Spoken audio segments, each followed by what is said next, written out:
రవితేజ శుక్రవారం సిట్ ఎదుట విచారణకు హాజరయ్యాడు. ఇప్పటి వరకు సిట్ ముందు హాజరైన వాళ్లు వైట్ షర్ట్ తో రాగా అందుకు భిన్నంగా వచ్చాడు. సుమారు అరగంట పాటు రవితేజ యోగక్షేమాలు ఇంట్రడ్యూస్ అయిన తర్వాత విచారణ మొదలుపెట్టారు సిట్ అధికారులు.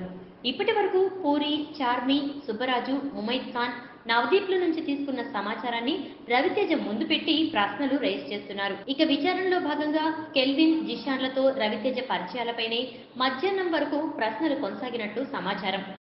కెల్విన్ స్వయంగా జిషాన్ను పరిచయం చేశాడా? వాళ్ళ నుంచి ఫోన్లు వచ్చాయా? డ్రగ్స్ కోసమే వాళ్ళతో గంటల తరబడి ఫోన్లో మాట్లాడేవారా? 6 ఏళ్ల నుంచే మీరు డ్రగ్స్ వాడుతున్నారా? మీ డ్రైవర్ శ్రీనివాస్ ఎక్కడి నుంచి డ్రగ్స్ తెచ్చేవాడు? ఆఫ్రికా నుంచి డ్రగ్స్ సరఫరా చేసింది ఎవరు? కొనుగోలుకు ఎంత డబ్బు వెచ్చించారు? కెల్విన్తో కలిసి పార్టీలకు ఎందుకు వెళ్లారు? ఎక్కడకు ఎవరెవరు వచ్చేవారు? అక్కడ డ్రగ్స్ తీసుకునేవారా? షూటింగ్లు లేనప్పుడు బ్యాంకాక్కు ఎందుకు వెళ్తారు?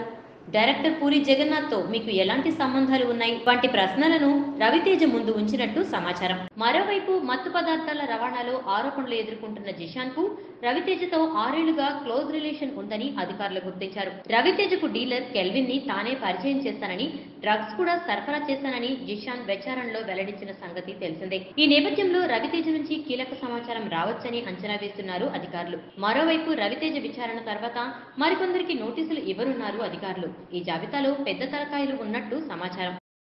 ఈ వీడియోపై మీ విలువైన కామెంట్స్ ని మాతో షేర్ చేసుకోండి. అండ్ ఇంకో విషయం, సబ్స్క్రైబ్ చేయడం మర్చిపోకండి.